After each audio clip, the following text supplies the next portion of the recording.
금리를 내릴 거라는 기대가 커지면 채권 금리도 내려가는 게 상식입니다. 그런데 지금 한국은행은 실제로 금리를 4차례나 낮췄습니다. 3.5%에서 2.5%까지 1%포인트나 내렸죠. 그런데 이상한 일이 벌어지고 있습니다. 국고채 10년물 금리는 여전히 2.8에서 3% 수준을 맴돕니다. 기준금리보다 오히려 높은 구간도 있습니다. 보통 중앙은행이 금리를 내리면 장기 채권 금리가 먼저 반응합니다. 기대감이 선반영되는 거죠. 실제로 한국은행이 금리를 내리기 전인 2024년 초반부터 국고채 10년물은 3%대 중반에서 하락하기 시작했습니다. 시장이 이나 신호를 읽은 겁니다. 그런데 지금은 그 흐름이 멈췄습니다. 금리를 실제로 내렸는데도 장기 금리는 더 이상 내려오지 않습니다. 이건 단순한 시장 변동이 아닐 수 있습니다. 시장이 중앙은행의 정책과 다른 신호를 읽기 시작했다는 뜻입니다. 단기적으로는 금리 인하를 환영하지만 장기적으로는 뭔가 불안하다는 신호. 오늘은 이 역설적 현상이 시장에서 어떻게 해석되고 있는지 살펴보겠습니다. 비슷한 경제 뉴스 해석을 계속 보고 싶으시다면 구독과 좋아요로 표시해 주시면 도움이 됩니다. 지금 한국 채권 시장에서 관측되는 흐름은 명확합니다. 단기 금리는 빠르게 내려갑니다. 3개월물, 1년물 국고채 금리는 기준금리 인하를 그대로 반영합니다. 2.5%대까지 내려온 상태죠. 그런데 10년물은 다릅니다. 2.8%에서 3% 사이를 오갑니다. 한때 2.7%대까지 내려갔다가 다시 올라온 경우도 있습니다. 이걸 수익률 곡선으로 표현하면 매우 가파른 우상향 형태입니다. 단기 금리와 장기 금리의 격차가 크다는 뜻이죠. 보통 이런 형태는 경기 회복 국면에서 나타납니다. 하지만 지금 한국 경제는 회복 국면이라고 보기 어렵습니다. 성장률 전망은 1%대 초반 수준입니다. 그럼에도 장기 금리는 높은 수준을 유지합니다. 채권 투자자들의 행동도 엇갈립니다. 단기채는 매수세가 강합니다. 안전하고 금리도 나쁘지 않으니까요. 하지만 10년물 같은 장기채는 조심스럽습니다. 같은 국고채인데 만기만 다를 뿐인데 시장의 반응이 이렇게 다릅니다. 이건 투자자들이 1년 뒤와 10년 뒤를 다른 눈으로 본다는 뜻입니다. 외국인 투자자도 비슷합니다. 한국 채권 시장에 들어오긴 하는데 대부분 단기물 중심입니다. 장기물은 매수와 매도가 동시에 일어납니다. 확신이 없다는 신호죠.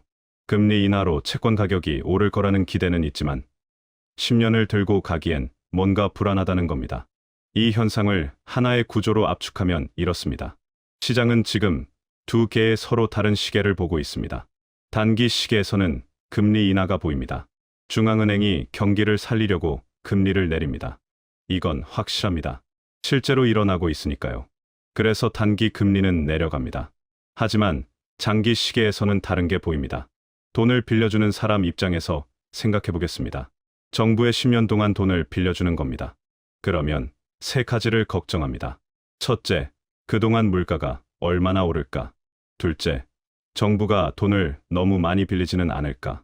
셋째, 10년 뒤 경제 상황은 어떨까?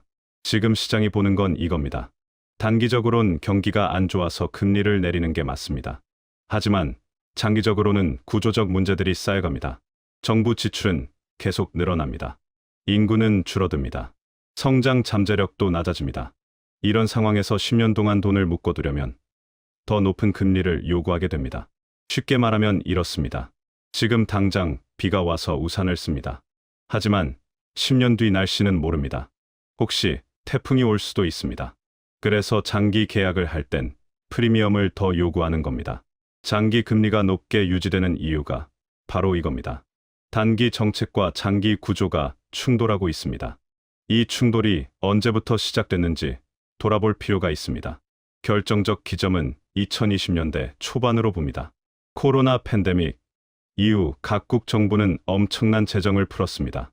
한국도 마찬가지였습니다. 2020년과 2021년 추경이 여러 차례 편성됐습니다. 재정 적자가 GDP의 45% 수준까지 갔습니다. 당시엔 불가피했습니다. 경제가 멈췄으니까요. 하지만 그 이유가 문제입니다. 팬데믹이 끝났는데도 재정 기조는 쉽게 돌아오지 않았습니다. 지출은 늘어난 상태로 유지됐습니다. 복지 수요는 계속 늘어났고 세수는 예상만큼 늘지 않았습니다. 구조적 적자가 고착화되기 시작한 겁니다. 그때 다른 선택지가 있었을까요? 재정을 빨리 정상화하는 방법도 있었습니다. 하지만 경기 회복이 더뎠고 정치적으로도 긴축은 쉽지 않았습니다. 결과적으로 재정 정상화는 계속 미뤄졌습니다. 그리고 지금 그 누적된 부담이 장기 금리에 반영되고 있습니다. 국채 발행 규모를 보면 명확합니다. 2019년만 해도 연간 국고채 발행은 100조 원대였습니다. 지금은 160조 원을 넘습니다. 물론 경제 규모도 커졌지만 발행 증가 속도가 더 빠릅니다. 시장에 국채가 계속 쏟아집니다. 공급이 늘면 가격이 내려갑니다. 가격이 내려가면 금리는 올라갑니다. 이 문제가 왜 반복될 수밖에 없는지 살펴보겠습니다. 첫 번째는 인구 구조입니다. 고령화가 빠르게 진행됩니다. 복지 지출은 자동으로 늘어납니다. 연금, 의료, 돌봄. 이건 정책, 선택의 문제가 아닙니다. 구조적으로 지출이 늘 수밖에 없습니다. 두 번째는 성장 둔화입니다. 잠재 성장률이 1%대로 내려왔습니다. 경제가 천천히 자라면 세수도 천천히 늘어납니다. 지출은 빠르게 늘어나는데 수입은 천천히 늘어나니 적자 폭은 계속 벌어집니다. 세 번째는 이자 부담입니다. 이미 발행한 국채의 이자를 갚아야 합니다. 금리가 높아지면 이자 부담도 커집니다. 2023년 기준으로 국가이자 지출이 30조 원을 넘었습니다. 이자를 갚으려고 또 국채를 발행합니다. 악순환이 시작되는 겁니다. 네 번째는 자금 흐름입니다. 과거엔 국내 저축이 풍부했습니다. 은행들이 국채를 적극적으로 사줬습니다. 하지만 지금은 가계부채도 많고 기업 대출 수요도 있습니다. 국채만 계속 살 여력이 줄어듭니다. 그러면 외국 투자자를 끌어야 하는데 외국인은 더 높은 금리를 요구합니다. 이 네 가지가 맞물리면서 재정 구조의 취약성이 확대됩니다. 단기적으로 경기 부양을 위해 금리를 내리는 건 가능합니다. 하지만 장기적으로는 국채를 계속 발행해야 하고 그걸 소화하려면 높은 금리를 제시할 수밖에 없습니다. 중앙은행이 단기 금리를 내려도 장기 금리는 따로 움직이는 이유입니다. 다른 나라는 어떤지 참고해 보겠습니다. 일본을 먼저 봅니다. 일본은 GDP 대비 국가부채가 250%를 넘습니다. 세계 최고 수준입니다. 그런데도 일본 국채 10년물 금리는 최근까지 1% 이하였습니다. 이유는 명확합니다. 일본은행이 국채를 대량으로 매입했습니다. 양적 완화 정책이죠. 시중에 풀린 국채를 중앙은행이 사들여서 금리 상승을 막았습니다. 하지만 최근 상황이 바뀌었습니다. 일본은행이 금리를 올리기 시작했고 국채 매입도 줄였습니다. 그러자 일본 10년물 금리가 빠르게 올랐습니다. 2025년 12월 기준으로 2%를 넘었습니다. 26년 만에 최고치입니다. 중앙은행이 받쳐주지 않으면 재정 부담이 금리에 그대로 반영된다는 사례입니다. 미국도 비슷합니다. 연준이 2024년부터 금리를 내리기 시작했습니다. 그런데 미국 10년물 금리는 4%대를 유지합니다. 기준금리는 내려가는데 장기금리는 안 내려갑니다. 이유는 재정적자입니다. 미국 재정적자가 GDP의 6%를 넘습니다. 국채 발행이 계속 늘어납니다. 공급 압력이 금리를 끌어올립니다. 이 두 사례에서 공통점을 발견할 수 있습니다. 중앙은행이 단기 정책금리를 조정해도 장기금리는 재정 상황에 더 큰 영향을 받는다는 겁니다. 한국도 마찬가지입니다. 일본처럼 양적 완화를 할 여력은 없습니다. 미국처럼 기축통화도 아닙니다. 그러면 재정 건전성을 유지하는 게 장기금리를 안정시키는 유일한 방법입니다. 하지만 한국에 이 모델을 그대로 적용할 수 있다고 단정할 수는 없습니다. 한국은 일본보다 성장 여력이 높고 미국보다 경제 규모가 작습니다. 상황이 다르니 결과도 다를 수 있습니다.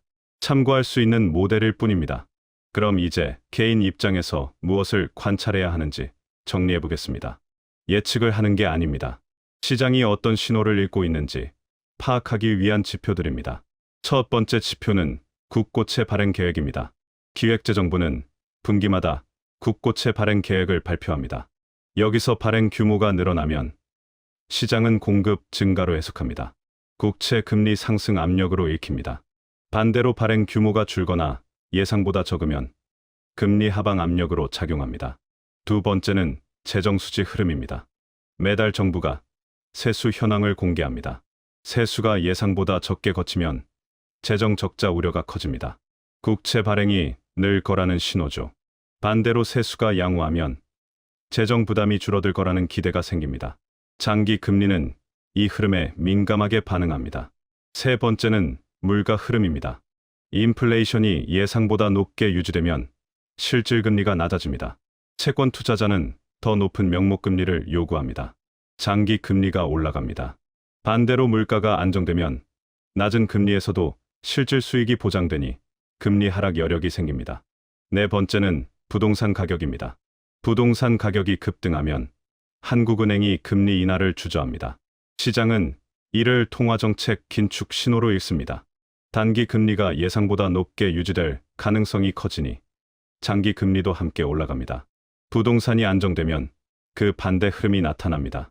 다섯 번째는 미국 금리입니다. 한국 장기 금리는 미국 금리와 높은 상관관계를 보입니다.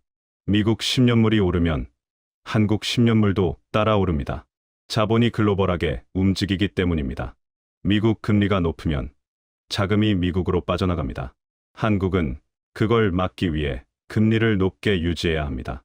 각 지표가 이상 신호를 보일 때 시장이 어떻게 해석하는지도 정리하겠습니다. 국고채 발행이 갑자기 크게 늘면 시장은 재정 여력이 부족하다고 봅니다. 장기 금리 상승 압력이 커집니다. 세수가 계속 부족하면 구조적 적자 우려가 커집니다. 이것도 금리 상승 신호입니다. 물가가 2%를 지속적으로 넘어가면 인플레이션 재점화 우려가 생깁니다. 장기 금리는 올라갑니다. 부동산이 다시 급등하면 정책 기조 전환 우려가 나옵니다. 금리 인하 기대가 꺾이면서 채권 금리가 반등합니다. 미국 금리가 4.5%를 넘어 5%로 가면 한국 금리도 동반 상승 압력을 받습니다. 이 지표들은 매일 또는 매달 확인할 수 있습니다. 뉴스에서도 나옵니다. 한국은행 홈페이지, 기획재정부 자료, 통계청 물가 지표를 보면 됩니다. 중요한 건 숫자 자체보다 그 숫자가 시장 예상과 얼마나 다른지입니다. 예상보다 나쁘면 금리 상승, 예상보다 좋으면 금리 하락. 이 패턴을 관찰하는 겁니다. 정리하겠습니다.